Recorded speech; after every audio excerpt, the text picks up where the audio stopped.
Misterios al anochecer ha llegado. Un encuentro con los enigmas, la buena música y los temas más insospechados. A través de los 96.3 FM de Estación Lama, la mejor imagen para escuchar. En conducción de Fernando Chapi Martínez. Sean bienvenidos a nuestro encuentro de este sábado. ¿Qué tal amigos? ¿Cómo están? Los saluda un fin de semana más, como siempre, su amigo Fernando Chapi Martínez aquí a través de los micrófonos. Ingreso a sus hogares y les llevo lo mejor de los enigmas, los misterios, los hechos curiosos y distintas temáticas que espero les resulten interesantes. ¿Qué tal? ¿Cómo están esta noche? Una noche que oscila entre el calor y el frío. Bueno, hay que cuidarse bastante porque en distintos puntos de nuestro país las personas están cayendo agripadas. Probablemente sean cosas también relacionadas a esta inestabilidad en el tiempo atmosférico, en las temperaturas. Todo, absolutamente todo está unido, y entre el ser humano y la naturaleza que le rodea no hay un abismo, no hay una desconexión. Lo que sea que pase en los cielos, en la tierra, etcétera, también nos afecta, y a veces nos afecta a la salud. Vamos con una noticia interesante que ocurrió esta semana que ya está terminando. Es una noticia que tiene que ver con símbolos de la cultura andina, ¿no? Entendiendo cultura andina desde el punto de vista de también, por supuesto, la costa, la sierra, la selva, que tienen patrones culturales que en muchos puntos son convergentes, en otros, por supuesto, tienen sus particularidades, pero en esto es un símbolo que está presente desde hace miles de años en estas culturas, ya sea en territorio peruano, ya sea también en Bolivia. Yo lo vi cuando visité Tiwanaku, en Ecuador, llega hasta la Argentina, y muchos lo ligan, como digo, al Imperio Inca, pero es un símbolo que ha estado con los Chavín, ha estado mucho antes. Estoy hablando de la chacana, este diseño que se ha encontrado en cerámica prehispánica, se ha encontrado en restos arqueológicos diversos, y ha habido pues un descubrimiento en Huaral, al norte de Lima, en un sitio arqueológico donde se ha hallado un diseño casi intacto de una chacana que tiene 4.000 años de antigüedad. A veces es un poco difícil para los arqueólogos y en general para los investigadores el poder llegar a una interpretación plena y 100% segura sobre lo que significan los símbolos, porque se dice que las culturas antiguas del área andina, de Perú, de Sudamérica en general, no tuvieron escritura. Ahora, yo soy de los que piensan de que sí tuvieron, pero que no hemos podido descifrarla, no hemos podido llegar a ¿qué símbolos la constituyen? Hay, por supuesto, distintas teorías, ¿no? Por ejemplo, con la cultura moche del norte del Perú se habla de la escritura en payares, ¿no? De estos, hay unas imágenes en sus huacos, en sus ceramios, donde se ven unos payares que están diseñados con una serie de símbolos, y así hay diversos ejemplos. Los tocapus, ¿no? De la época del Imperio Inca también, que aparecen representados en dibujos de la época del periodo español. Hay muchas cosas. Ahora, pero como digo, esto lo que causa es que no hayan testimonios al 100% de lo que significan los símbolos antiguos. Yo me comuniqué con una persona que muchos han de conocer porque es bastante activo en redes sociales, porque ahora también está escribiendo libros sobre aspectos de la cultura del Perú antiguo, y es Rafael Aita.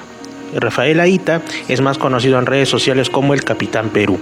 Él recientemente ha escrito un libro, y aunque estaba, al igual que yo, un poquito mal de la garganta, al igual que medio Perú creo, pues accedió muy gentilmente, buen amigo, a comentarnos su opinión respecto a este símbolo milenario de la chacana y a este y otros hallazgos que han habido al respecto no hace tanto tiempo, hace poco. Así que les comparto la entrevista, la conversación que tuve con él hace tan solo unos minutos a este respecto. Vamos ahí. Amigos, tenemos ahora en línea a Rafael Aita. Cuando yo les digo ese nombre, a algunos les puede sonar, pero a la mayoría sin duda el apelativo, el nombre que les va a resultar plenamente conocido es el de Capitán Perú. De seguro ya lo siguen en sus redes, sobre todo en Facebook, aunque también por ahí en Instagram.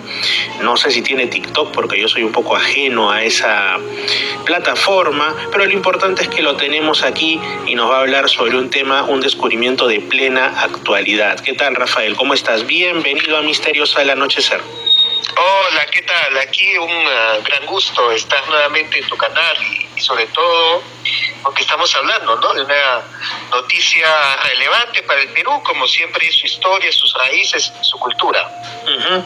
Antes que nada, sí, una breve pincelada, Rafael. Has sacado un libro que ahora está en plena promoción, no solo en Perú, sino también en España, que se denomina tiene dos nombres, ¿no? En España, Los Incas Hispanos, y para Perú sale como Los Incas en el Virreinato. Cuéntanos un poquito de qué trata el libro, así, brevemente. Así es, como bien has dicho, primero fue publicado en España, porque justamente cuenta nuestra historia en común, entre España y Perú, en que compartimos no solamente un mismo imperio, un mismo sistema político, sino también compartimos nobleza, porque los descendientes incas fueron reconocidos como nobles por la corona de Castilla, por la corona española. Incluso algunos viajaron a España con todos los privilegios y que eso significa ser un noble en España. Se casaron con nobles españolas, tuvieron su descendencia allá, conformaron el ejército, la marina, lucharon a favor de España, en contra de los ingleses, en contra de los franceses, y otros simplemente pues estuvieron en Cusco y también ejercieron como nobles en Cusco, presidiendo tribunales, cabildos, alcaldías. Y bueno, dado que nuestra historia los ha ignorado y prácticamente no nos dice nada de ellos, decidí lanzar este libro que nos cuente la historia de estos descendientes incas nobles y bueno, ahora luego de presentarlo en España, ya el libro está llegando a Perú, va a ser presentado aquí también, con el nombre, ¿no?, de Los Incas en el Virreinato, porque creo que es un nombre al que estamos más acostumbrados. Todavía no muchos conocen lo que es ser hispano o compartir la hispanidad, así que pues quería que sea algo más popular, ¿no?, algo más masivo y que sea de acceso comprensible para todo el mundo. Excelente. Creo que lo vas a presentar ya en unos días. ¿En dónde exactamente? El día 3, tengo entendido. El sábado 3, ¿no?, en la avenida Arequipa, 4545, a las 5 de la tarde. Y comuníquense que en mi canal estoy haciendo la presentación para que puedan separar su sitio, puedan separar su libro también. Excelente. Rafael, ahora sí, el tema que en realidad es el motivo por el que decidí llamarte y conversar es respecto a este descubrimiento. Al menos lo han presentado así, lo han presentado como la chacana. Bueno, todos creo que sabemos de este símbolo milenario que para algunos representa la constelación de la Cruz del Sur, otros le dan interpretaciones varias, ¿no? Pero bueno, está presente en la cultura andina desde tiempo inmemorial. Inclusive hay representaciones, por ejemplo, en Tiwanaku, ¿no?, que bueno, ahora pertenece a Bolivia, pero es parte del mismo continuo cultural. Y resulta que ahora se afirma que en Huaral se ha encontrado una que sería pues la más antigua hasta la fecha, aunque tú mencionaste que hay una de mayor antigüedad, inclusive ni más ni menos que en Lambayeque, ¿no? A mí me llama la atención porque muchas personas, no sé si de manera errónea o no, identifican la chacana básicamente con la cultura quechua aymara, pero bueno, estamos hablando de Lambayeque, ahí es una zona más de lo que fue la cultura muchica, ¿no? A ver, coméntanos un poco al respecto, por favor. Sí, así es, ¿no? Este símbolo ha sido extendido por toda la cordillera de los Andes, incluso llegando hasta Ecuador, muy extendido en espacio y en tiempo también.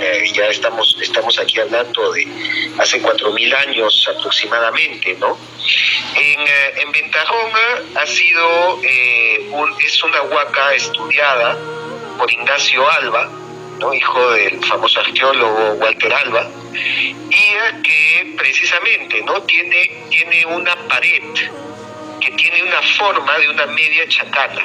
Y es importante esta diferencia, ¿no? Porque si tú tomas el símbolo de chacana y lo cortas por la mitad y solamente dejas del centro hacia arriba, lo que te va a quedar es una pirámide escalonada, ¿no?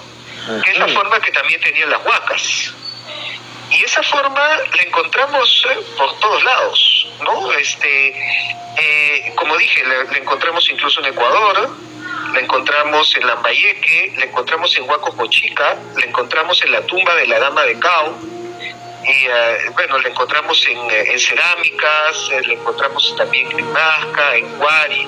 En algunas ocasiones se combina con una espiral, ¿no? También es como una escalera y luego continúa una espiral, y que es como un símbolo de el cambio y el ascenso, ¿no? Lo encontramos también en Chan Chan. Si vas a Chan Chan, en sus paredes escalonadas, vamos a tallado estos escalones, ¿no? Que se asemejan a la chacana. En el caso de Ventarrón es más o menos esta forma, ¿no? O sea, no estaba tallado, sino que era una pared que tenía forma de media chacana. Y bueno, si estamos hablando de Ventarrón, aproximadamente 2000 antes de Cristo, tal vez un poco más incluso, 2100, bueno, la datación varía.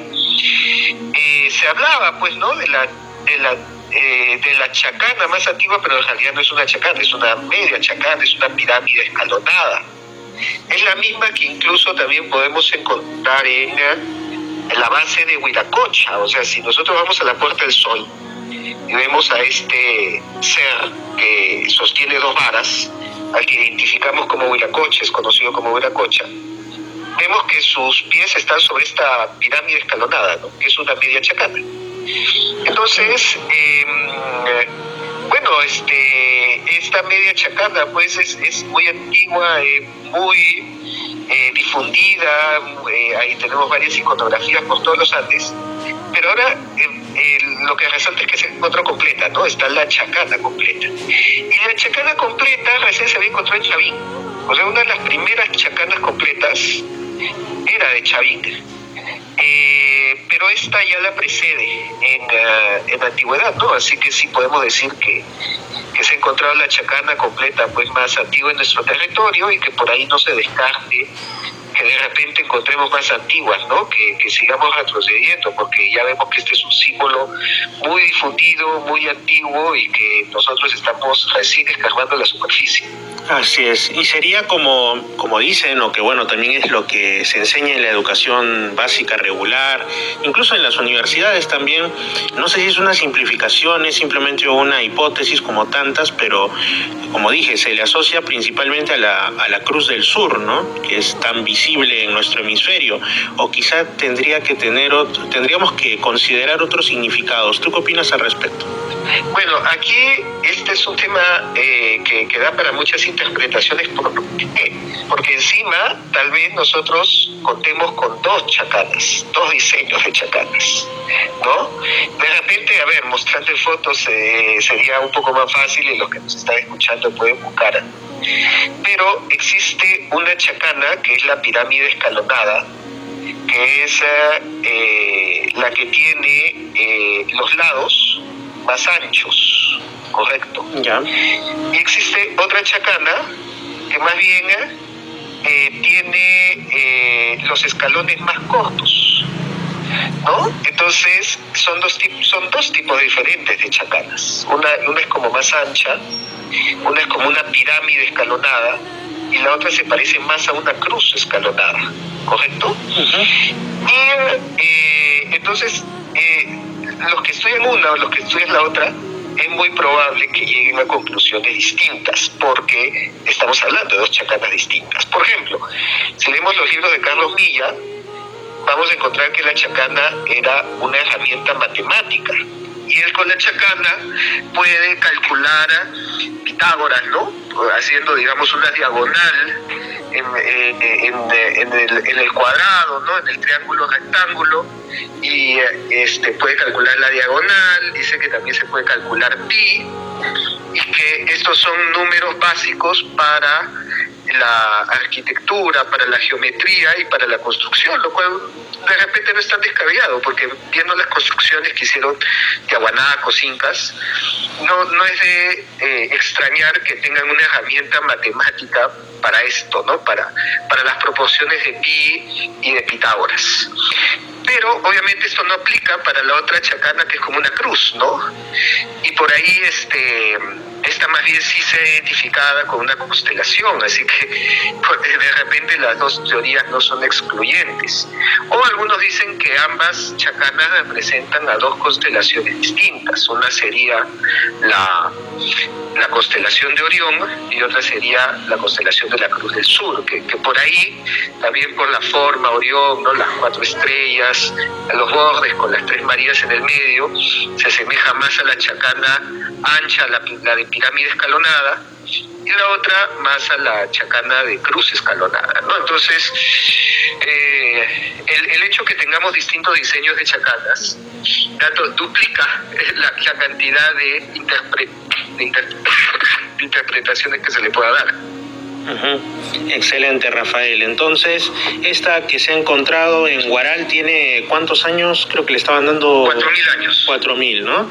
4.000. Sí, ojalá que después de los correspondientes trabajos de limpieza, de puesta en valor, sea accesible al público, porque definitivamente muchos, y entre ellos yo me incluyo, estamos muy expectantes para poder conocer este símbolo tan importante que ha atravesado nuestra cultura, no solo la cultura andina, sino también la cultura costeña, incluso amazónica, hasta el día de hoy, ¿no? Muchas gracias, Rafael, por esta intervención en el programa. Gracias a ti. Gracias. Ha sido, amigos, Rafael Aita, también conocido como Capitán Perú, y nosotros continuamos con el programa. Así es, amigos, ahí tuvimos la conversación que muy gentilmente accedió a tener Rafael. A él lo he tenido hace bastante tiempo, también hablando de otros temas en el programa, en la edición Lima Sur, y pues ahora nos ha compartido algo de su conocimiento y también su opinión respecto a este símbolo, la chacana. En realidad, los símbolos que asumen las distintas corrientes espirituales, las distintas religiones, por decirlo de algún modo, también presentes y pasadas, no son sencillamente pues algo que tenga una sola explicación. Por ejemplo, se han escrito muchos libros, se podrían escribir muchos libros, muchos trabajos sobre el simbolismo que podemos encontrar en la cruz cristiana. No solamente es el elemento de tortura, el elemento criminal en el cual fue clavado y finalmente murió Cristo. Hay incluso hasta escritos místicos sobre la cruz, hay toda una serie de cosas, lo trascienden mucho, no es simplemente el hecho de un objeto de madera que era utilizado para este tipo de actos crueles, ¿no? Igual, si meditamos sobre los símbolos del budismo, o en el caso del islam, podríamos escribir bastante. De hecho, ya deben haber eruditos que lo han hecho sobre la media luna con la estrella. Y por supuesto las culturas, nosotros tenemos una visión muy sesgada en realidad, muy injusta del pasado presente, porque en el caso de la chacana es un símbolo que llega hasta el día de hoy y seguirá por mucho tiempo más. Pensamos que sencillamente pues decoraban, entre comillas, las paredes de sus templos, incluso de sus viviendas, por una cuestión ornamental, ¿no? Que se trataba como ahora, que muchas veces ponemos un símbolo, nos tatuamos X cosas hasta en el propio cuerpo, y simplemente por una cuestión de me gustó y lo puse y ni sabemos el significado. Después a veces nos llevamos grandes sorpresas. No, en ese tiempo eran mucho más de tener cabeza fría y cada cosa tenía un significado. La forma, el tamaño, la línea, todo les hablaba de algo trascendente. Por ejemplo, lo que ha dicho Rafael, que a mí me sorprendió, cuando tú ves solo la mitad de la chacana es una pirámide escalonada y a veces está acompañada de una espiral. ¿Qué podría significar? como él ha mencionado también, quizá el ascenso, como en tantas culturas, la conexión de los cielos con la tierra, ¿no? Como una escalera, como la escalera de Jacob, por la que descendían ángeles, pero desde un punto de vista andino, evidentemente, y eso que está arriba, quién sabe, quizá una representación de algo que vieron en el cielo, una representación del Hanampacha, del reino de arriba en sentido figurado. Bueno, ahora tengo otra comunicación porque el programa no puede parar y pasamos a los temas estrictamente del misterio. Aquí tengo a un invitado de varios programas y que siempre nos deja sorprendidos. Él es Albert Rosales desde Miami, Florida, que tiene, como ya lo he mencionado antes, su grupo de Facebook muy interesante de Humanoids, UFOs and Other Strange Phenomena, ¿no? O sea, humanoides, ovnis y otros fenómenos extraños. Altamente recomendado ese grupo. Realmente ahí se descubren verdaderas joyas, sobre todo de los primeros tiempos del fenómeno ovni y aún más atrás, ¿no? ¿Qué tal, Albert? Bienvenido a Misterios al Anochecer una vez más. Gracias, Fernando. Un placer estar contigo en tu programa otra vez. Bueno, espero que todo esté. Sí, en realidad el placer y el gusto es mío, amigo. Más bien, hoy día vamos a hablar, vamos a recorrer de repente unos 2, 3 casitos, como se suele decir, de alta extrañeza. De los tantos que he recopilado, de los tantos que se comparten también en el grupo.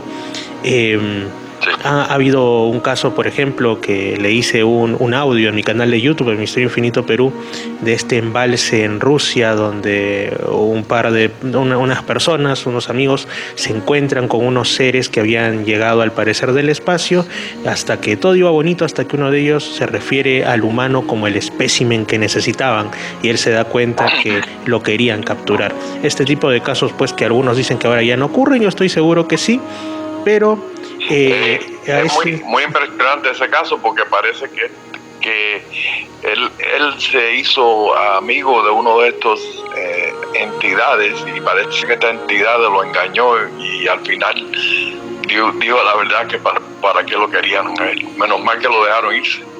Así es. En otros casos se comenta que creo que había un caso también, creo que era justamente de Rusia igualmente, se publicó en tu grupo hace tiempo atrás, que era de una chica que al parecer se le habían llevado unas extrañas luces, estaba en un lugar donde, estoy hablando de memoria, ¿no? Me parece, no sé si eran estudiantes o algo así, y sale a ver en la noche por qué esas luces, y de pronto su amiga le acompaña, y porque habían escuchado como un llamado telepático por sus nombres, y ve que a su amiga se la lleva a la luz y nunca la encontraron, algo así. Sí, ese también en Rusia debo comentar que han ocurrido muchos casos de alta extrañeza que son muy poco conocidos aquí en el oeste, porque el lenguaje, la traducción es muy poca de los libros rusos, pero yo tengo conexiones allá en Ucrania y Rusia que me envían casos, pero me lo traducen, o si no yo lo traduzco aquí en Google, y por eso he encontrado tantos casos en Rusia de alta extrañeza. Uh-huh. Casi comparado de lo de los casos de Sudamérica. Muy interesante.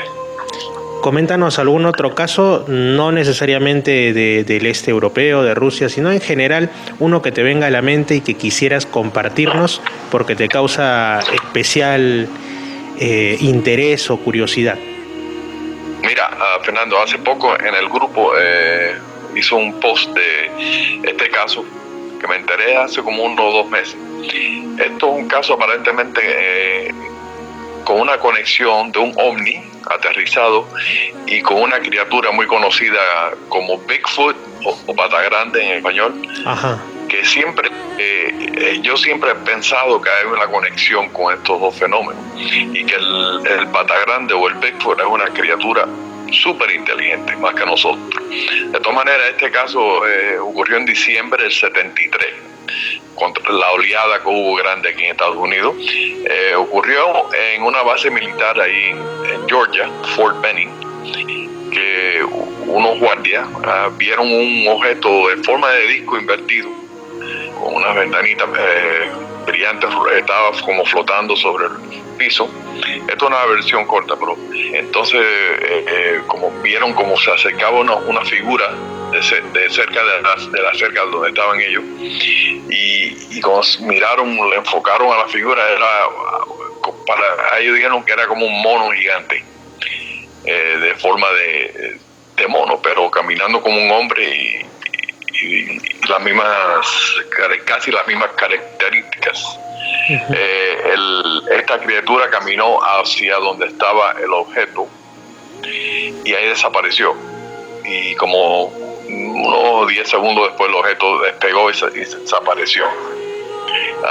Y esto para mí parece que indica una conexión con el fenómeno ovni y estos fenómenos de los crípticos, Pata Grande, Bigfoot, Yeti, sí, diferentes. Sí, definitivamente no sería la primera vez que alguien, dos cosas que también antes se ha mencionado, ¿no?, en otros programas, que hay sitios como el Monte Shasta allá en California, bueno, creo que es California el límite ya con Washington, no estoy muy seguro, pero al norte. Sí. Donde se observa a la par, y a veces cuando digo a la par me refiero en el mismo momento o casi en el mismo momento, luces extrañas en los cielos, y la gente ve estos como si fueran simios enormes de andar humano, totalmente peludos, y que parecen muy esquivos porque en determinado momento desaparecen y no se pueden ni siquiera registrar en fotografías, ¿no?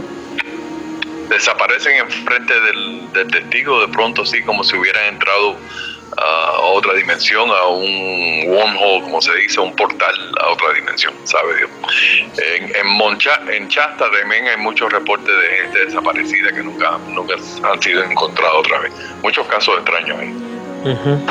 También estaba viendo algunos casos de estos que me resultan también muy llamativos, porque aquí en Perú, por ejemplo, y en todo el mundo es muy recurrente, y no necesariamente por contagio de la cultura de Europa, del mar Mediterráneo, sino que hay gente, independientemente del lugar, que afirma haber visto extraños seres acuáticos, ¿no?, que tienen una apariencia que podríamos comparar con las míticas sirenas, o incluso más extraños, ¿no? También en tu grupo se han compartido este tipo de casos, alguno en un lago, lo cual ya es raro porque los que creen que estos son, o sea, hay gente, por ejemplo, muchos, yo me atrevería a decir la mayoría de investigadores de estos temas que van por la criptozoología, pero no están metidos en la ufología. Dicen, bueno, el Yeti debe ser, o Pie Grande, todos estos, el Sasquatch también, algún tipo de, digamos, eslabón perdido en la evolución, o quizá el Gigantopithecus que nunca se extinguió, y también los que hablan que, bueno, pueden existir seres humanoides en las aguas, dicen, quizá fue una rama de la evolución humana que pues se internó en las aguas y se quedó ahí, y ahora están casi extintos o son muy pocos, pero hay casos sumamente extraños. Coméntanos alguno, amigo Albert. Bueno, conozco varios de Perú. En Perú se han encontrado en unos lagos. No tengo los casos aquí enfrente de mí exactamente, pero han visto casos de sirenas en los lagos, parte mujer, parte pescado, otros tipos de criaturas anfibias también, que se han sido reportadas. En la frontera de Ecuador y Perú hubieron reportes de unas criaturas saliendo de un río, parecida tenían forma de anfibios así, pero y después regresaron al río otra vez. Pero sí, esto yo leí algo, un libro, no, por un papel escrito por yo creo que él es peruano, que hizo un estudio en la selva y él le llama a la sirena las yaguareñas o algo así. Yarinacocha, no creo. Yarinacocha, si no me equivoco. Ok, entonces ahí él recopiló varios casos en Perú, ahí, muy interesante. Sí, aquí en Perú también hay ese tema, por ejemplo, en lagunas altoandinas, ¿no? Eso es lo más curioso, porque si se trata de seres marinos que provienen de una evolución, ¿cómo explicas que estén en lagunas que no son tan grandes y aparezcan y lo mismo ya no se les vuelve a ver, ¿no? Hay lagunas, por ejemplo, unas cerca del Nevado Huaytapallana, para quienes conozcan, en la región Junín, donde se hablan de sirenas y te cuentan casos reales con personas que han estado presentes o son amigos de algún testigo que pues ya no está presente. E incluso hubo un caso en la zona norte de Lima, hasta no hace muchos años existía ni siquiera una laguna, lo que acá le llamamos un puquial o un puquio, que es básicamente un ojo de agua, un manantial, ¿no? Y algunas personas, a pesar que este ojo de agua quedaba en una zona que estaba ya casi urbanizada, habían observado un ser que salía de ahí, ¿no? Que también estaba relacionado con luces que se avistaban y con otras cosas, hasta que al final ese ojo de agua ya no existe, se secó, como digo, por la urbanización. Pero ¿cómo es que un ser de estas características, si es simplemente biológico, está pues en un manantial? O sea, ¿cómo llegó ahí si está rodeado por una ciudad? Es un misterio, un fenómeno mundial, y yo quisiera hablar de esto por horas, pero como uno sabe, muchas veces no tiene tiempo, pero me interesa mucho el tema. Sí. Un último casito, Albert, porque yo sé que el tiempo es oro y también tienes algunas cosillas por hacer. Otro caso de alta extrañeza que hayas escuchado últimamente? He estado leyendo varios casos que me enviaron en Francia, y hay un caso muy interesante, de Alemania, perdón, en el 86, de un joven que fue abducido, secuestrado, dice que se encontró con un aparato gigante flotando sobre el suelo, como menos un metro, y al lado del caso del objeto había una mujer gigante, dice como de 8 pies, pero humana, con pelo rubio largo, pero muy flaquita, y lo llevaron adentro del objeto, entre la mujer y otros seres, y ahí vio parecido como un acuario a un ser enorme que parecía como un cerebro, que le salían tentáculos y todo eso, y parece que este era el que controlaba a los otros. Muy interesante el caso, que no se oye mucho de ese tipo. Sí, ¿no? Parece de película. Fue investigado por varios investigadores alemanes, que es bastante serio, no por cualquiera. Sí, en realidad en el fenómeno ovni y en el fenómeno de los supuestos humanoides hay de todo, hasta lo que no son humanoides, gente que ve seres que parecen medusas, que parecen cerebros, que parecen más bien animales de la tierra, como pueden ser aves o felinos o seres cánidos. Entonces es todo un misterio si nos estamos enfrentando a distintas realidades que tienen que ver con lo extraterrestre, con la mente humana, o con distorsiones en el espacio y sobre todo en lo dimensional, como se suele decir ahora, ¿no? O en el tiempo inclusive. Muchas gracias, Albert, por compartir estos momentos con nosotros. Estaremos muy pronto en... De nada, ha sido un placer. Me avisas cuando quieres que regreses, ¿ok? Por supuesto que sí, amigo. Un abrazo. Ha sido ni más ni menos que Albert Rosales desde Miami, Florida, y pues él siempre nos tiene así algunas historias, muchas historias en realidad, respecto a los temas más variados, los temas que te dejan pensando y que no son muchas veces irradiado en distintos espacios.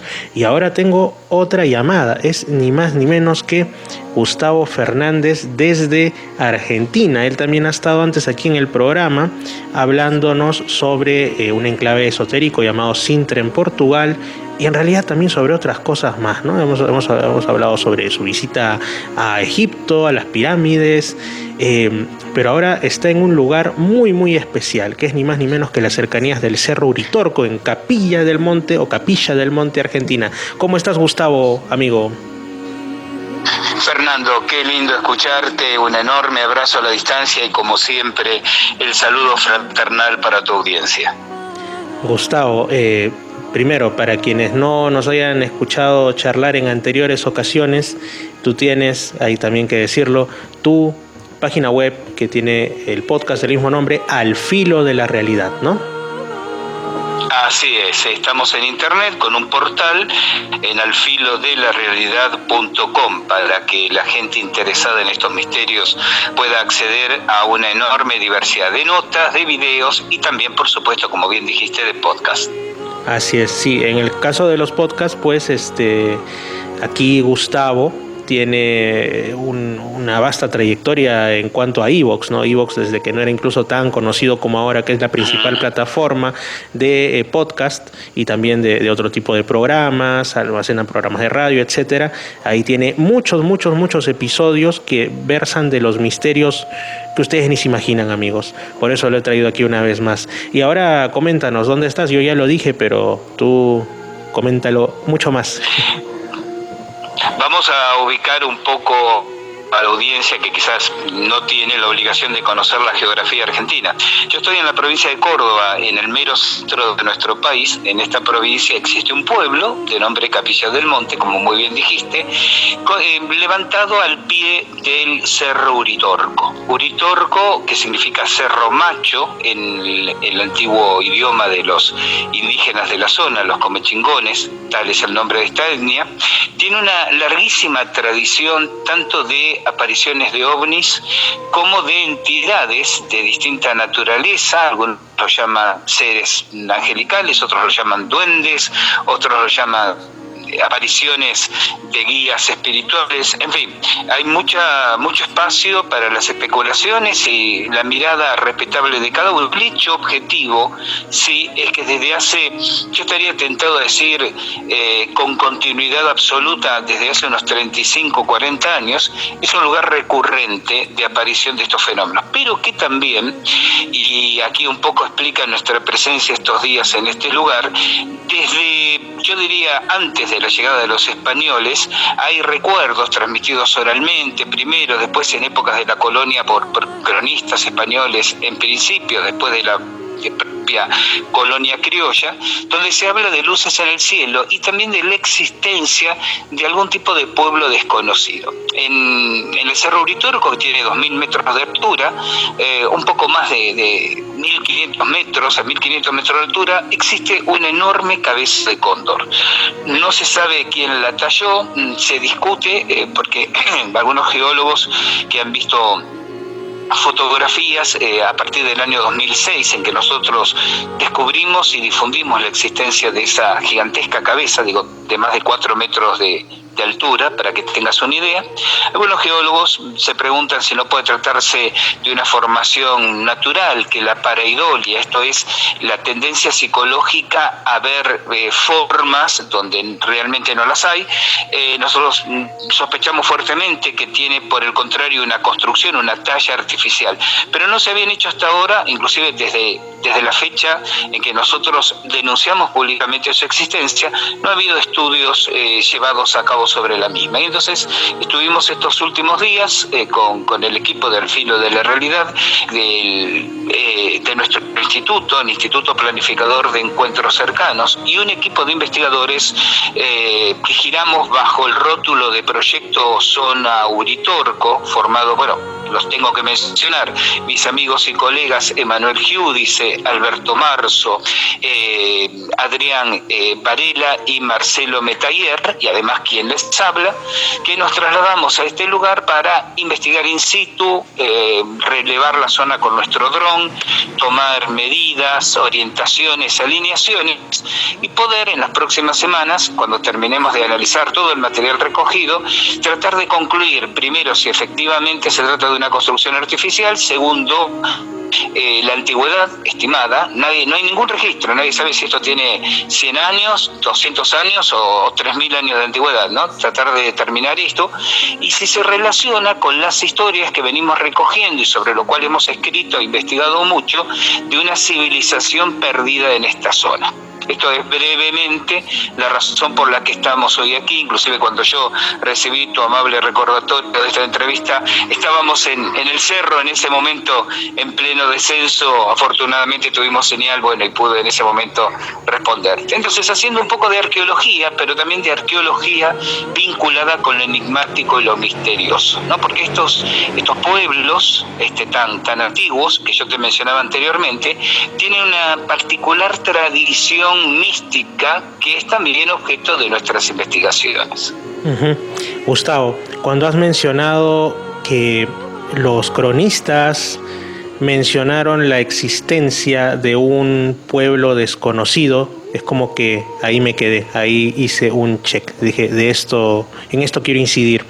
Me hace recordar al tema de lo que pues se menciona desde hace algunas décadas de la famosa ciudad perdida de Erx, ¿no?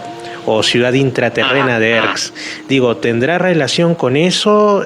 ¿Será que estos singulares seres o presencias, para algunos etéreas, para otros más físicas, también fueron ya avistadas con distintas interpretaciones desde la época del periodo español? Me he quedado con esa idea.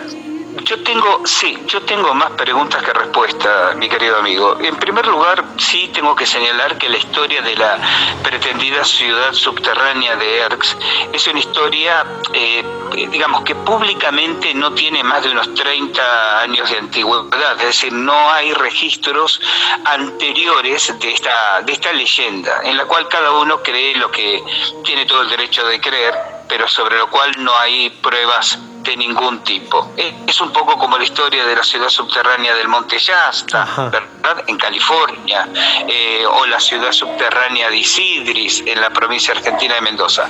Hay versiones, personas que dicen haber tenido algún tipo de visión telepática o clarividente de la misma, pero no hay evidencias digamos, tangibles para los investigadores. Ahora, cabe la posibilidad, yo en absoluto lo descarto, todo lo contrario, que lo que se construye como el mito de la ciudad de Erx sea una transmisión oral del recuerdo ancestral de una civilización muy pretérita a la llegada de los españoles. Yo estuve dictando aquí en este pueblo una conferencia hace un par de meses, invitado por la municipalidad, la alcaidía local, y yo señalaba en esa conferencia que algunas de las construcciones que se han encontrado en parajes muy cercanos y que ya tienen cierta datación confirmada de unos 8.000 años de antigüedad mínimos, es decir, muy anteriores a lo que la arqueología y antropología ubica por aquí a las etnias que comentaba, que tendrían unos 3.000 años de antigüedad a lo sumo, ¿no? Estas serían unos 5 milenios a su vez anterior. Bueno, esos restos digamos, de construcciones, de pretendidos centros ceremoniales, tienen muchas similitudes con las construcciones de la isla de Pascua. Y tendría que establecer como un puente intermedio con Tiwanaku, ¿no? Ahí en Bolivia. Ajá.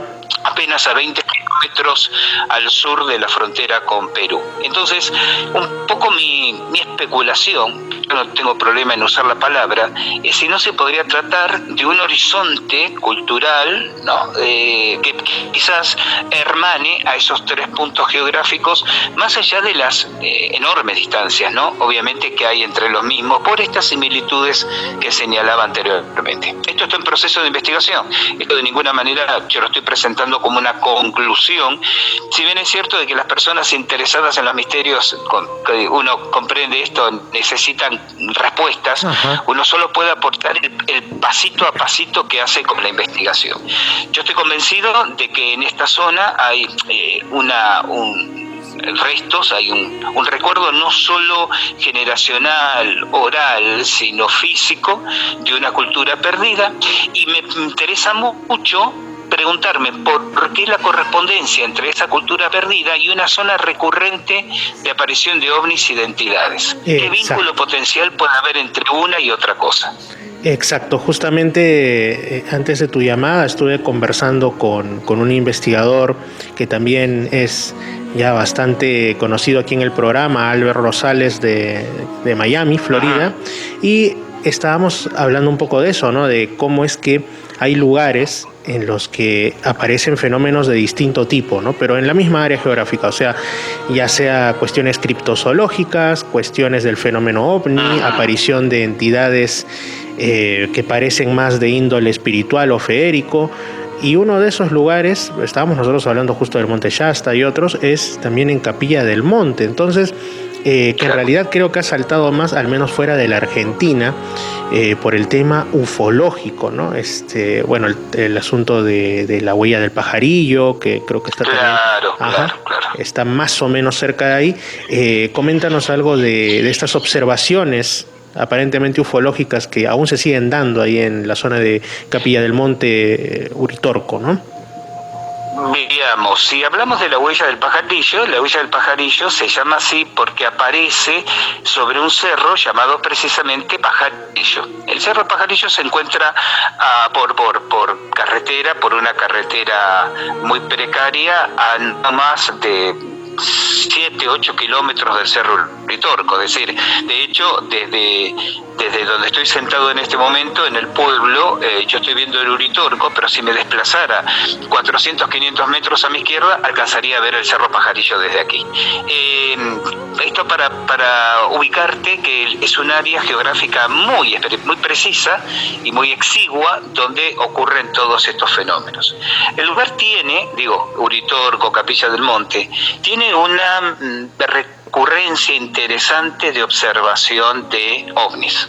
Yo diría que con una media superior a la de otros lugares geográficos, ¿no? Quizás a excepción de ciertas zonas ufológicamente calientes, pero sí, por supuesto, por encima de la media de cualquier otro punto de la geografía.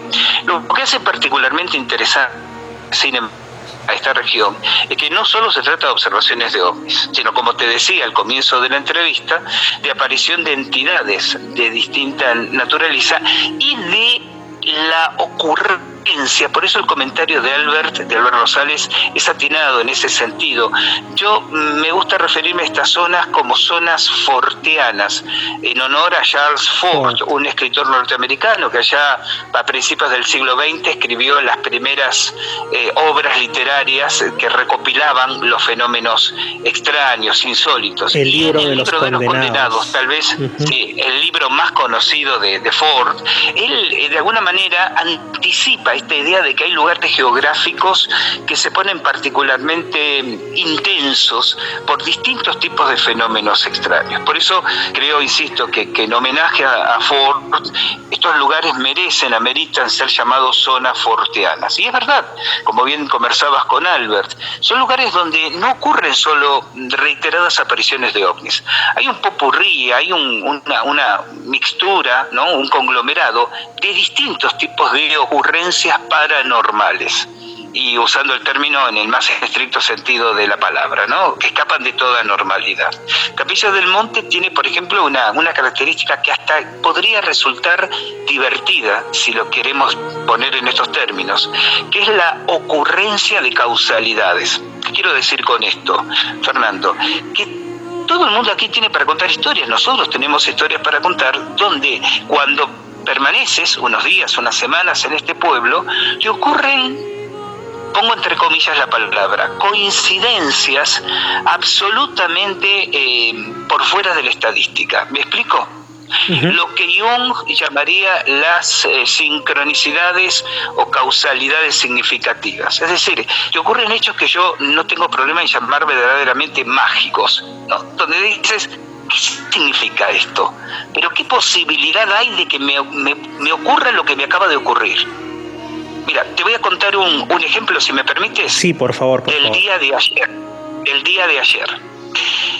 Con el grupo que te mencionaba y que le mencionaba a la audiencia anteriormente, estábamos trabajando en un área a unos 4 kilómetros de donde estoy en este momento, investigando, precisamente algunos marcadores que entendemos pueden vincularse a esa cultura que mencionaba anteriormente. Recorríamos una zona de serranía cubierta por una vegetación espinosa, achaparrada, bastante hostil, ¿no? Ascendimos hasta el filo de una sierra donde íbamos a ver esos marcadores y regresábamos haciendo nuestro camino en el medio, literalmente de la nada. No es una zona turística, no es una zona transitada, precisamente se hacía difícil el caminar porque no hay senderos, no hay, nosotros le decimos huellas, ¿no?, a los caminos peatonales, digamos, abiertos en la vegetación. No había huella alguna, no había un ser humano hasta donde se extendía nuestra mirada en todas direcciones.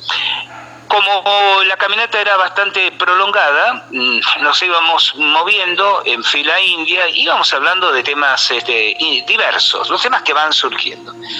Y delante mío van dos de los miembros del grupo, Emanuel y Alberto, charlando sobre inteligencia artificial. Tema que a ellos les interesa, bien. Entonces venían bajando por las laderas, evitando arbustos espinosos.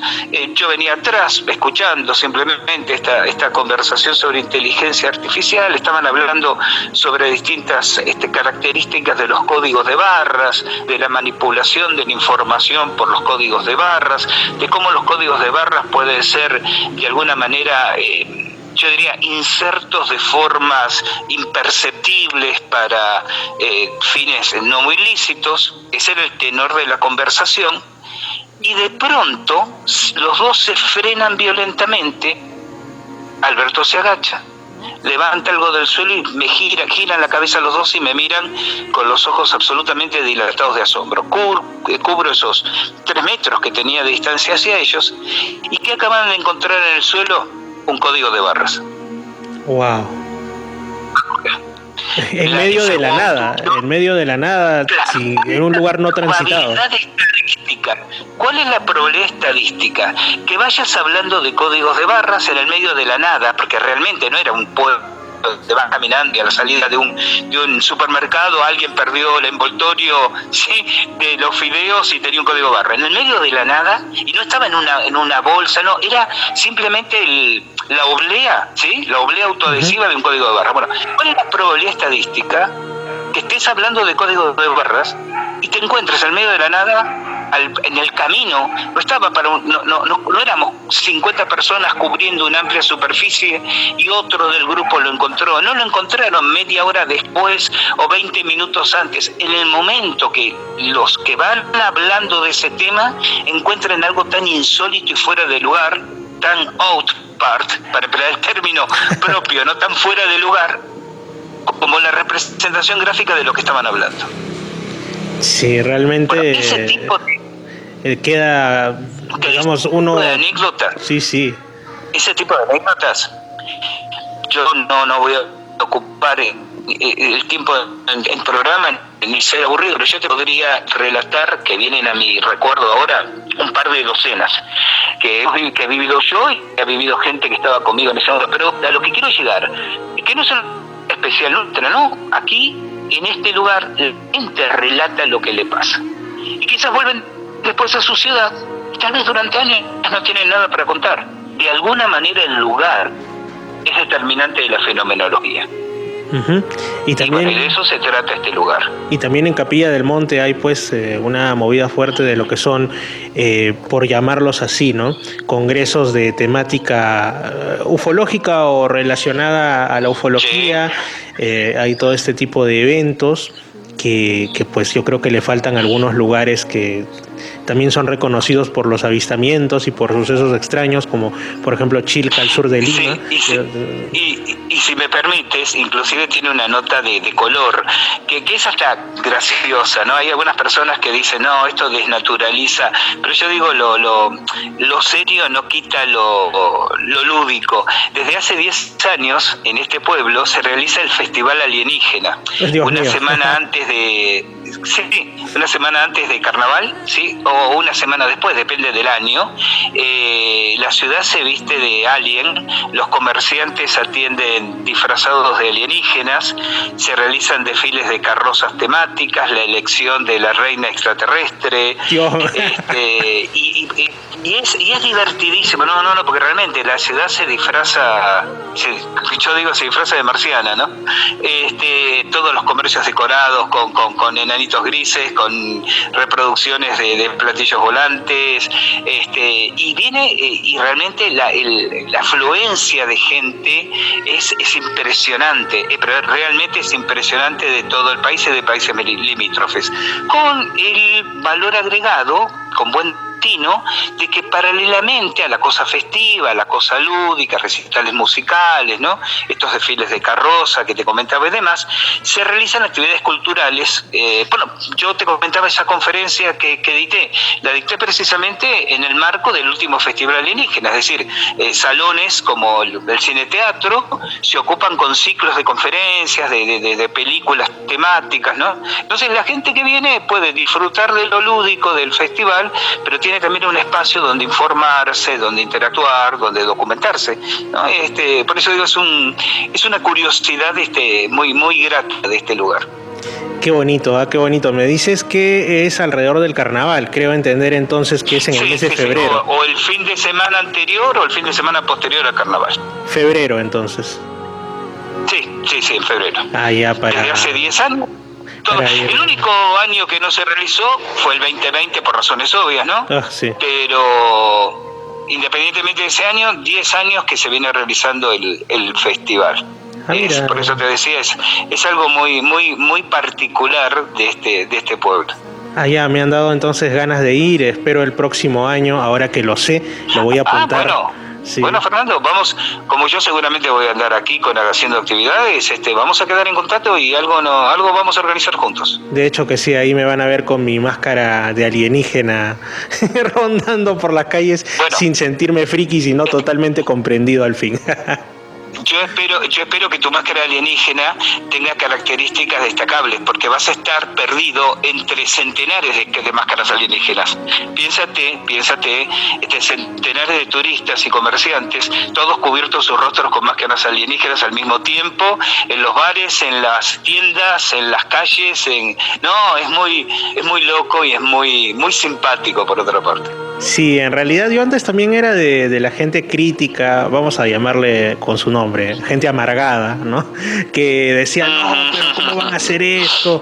Esto desvirtúa, esto hace que nos vean como motivo de risa los que nos interesan estos temas, pero después ya le bajé un poco las revoluciones y me puse a pensar que, lo mismo, a veces, por ejemplo, estábamos con unos amigos en la zona de Chilca, yendo por un camino donde supuestamente aparecen lo que la gente local llama duendes, y estábamos, es cierto, viendo pues qué se podía encontrar, etcétera, pero de cuando en cuando hacíamos una bromita, ¿no? De cuando en cuando, pero y eso no le quita seriedad al asunto, sino que es parte del comportamiento humano. Es que yo creo que no hay que confundir seriedad con solemnidad.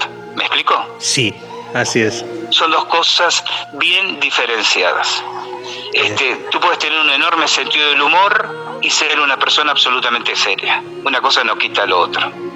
Así es. Entonces, de hecho, creo que quienes reclaman, y esto no es un juicio de valor, es simplemente una observación, quienes reclaman que no pueden hacerse bromas sobre este tema porque le quitan seriedad y es un tema grave, crítico, en realidad necesitan desesperadamente transmitir la convicción que no tienen de que lo que hacen es serio. Si tú sabes que lo que haces es serio y es responsable, así lo hagas de forma informal y en medio de un par de bromas jocosas, sigue teniendo el mismo valor de seriedad y la gente lo va a saber apreciar por igual. Así es, muy buen mensaje con el que hemos culminado esta conversación, Gustavo. Yo te envío un gran y fraterno abrazo hasta allá, hasta Capilla del Monte, ese espacio que está entre los primeros, por no decir es el primero en mi lista de sitios que tengo que sí o sí conocer en el corto o mediano plazo, y pues también estaremos coincidiendo por allá, otra de esas coincidencias que hacen más especial la Capilla del Monte. Un fuerte abrazo, Gustavo, y espero pronto tenerte aquí. Enorme abrazo para ti, para tu equipo, para tu audiencia. Siempre es un placer conversar contigo, Fernando. Que tengan muy buena noche. Muy buenas noches, Gustavo. Saludos. Ha sido, amigos, Gustavo Fernández. Siempre es muy agradable conversar con él. En realidad, los tres invitados, las tres personas que han intervenido en esta hora de programa, nos han dejado mucha información, nos han hecho partícipes de sus experiencias y nos han demostrado que el misterio es algo mucho más grande que simplemente, como algunos lo enfocan, una película de terror, una experiencia anecdótica. algo que les pareció oír, ver o sentir, sino que abarca multiplicidad de temas. Llegará el momento probablemente en el que no solo algunos científicos aislados y con un poco de temor por el hecho de qué dirán, cómo quedará su reputación, sino que verdaderamente se puede establecer hasta un plan de estudio en algunas universidades del mundo dedicado a desentrañar, como bien lo ha dicho también Gustavo, lo forteano, ¿no? A mí me gustaría que si alguna vez se crea una disciplina, un diplomado, un máster, algo en estudio serio, científico, metodológico de hechos anómalos, llevara el nombre de, no sé, Cátedra Charles Fort, o forteanidad, o forteanismo, algo así, porque pues sí, Charles Fort fue el pionero en todo esto. Todos los demás vamos detrás, aunque pues muy bien iluminados desde delante. Un fuerte abrazo, queridos amigos, muchas gracias por acompañarme cada fin de semana en Misterios al Anochecer, como yo digo, la edición amazónica, la edición correspondiente a las ciudades de Lamas, Tarapoto, el Bajo Mayo. Sé que nos escuchan más allá. También un saludo para quienes están en estos momentos en esa carretera llena de curvas que va rumbo a Pongo de Cainarachi. Por ahí sé que también llega la señal para, por ejemplo, estas comunidades nativas, donde yo por temas de mi trabajo, mi labor como trabajador social, he estado hace poco en la zona de San Roque de Cumbasa, Chiriyacu. A todos esos lugares llega la señal. Es la potencia no solo de la radio, de la emisora como tal, sino también del simple hecho de hacer radio, ¿no? Que tú tienes que ser muy responsable con lo que dices, pero también tienes la gran satisfacción de saber que personas que quizá nunca conocerás, gente que no te imaginas por qué pueden estar pasando, pueden estar sintiéndose confortadas, comprendidas o por lo menos acompañadas con lo que tú les estás diciendo. Un gran abrazo y Dios mediante nos estamos escuchando en los 96.3 de Estación Lamas, como cada sábado, el próximo a las 7 de la noche. Dios los bendiga. Buena noche. Nuestro encuentro de hoy ha culminado.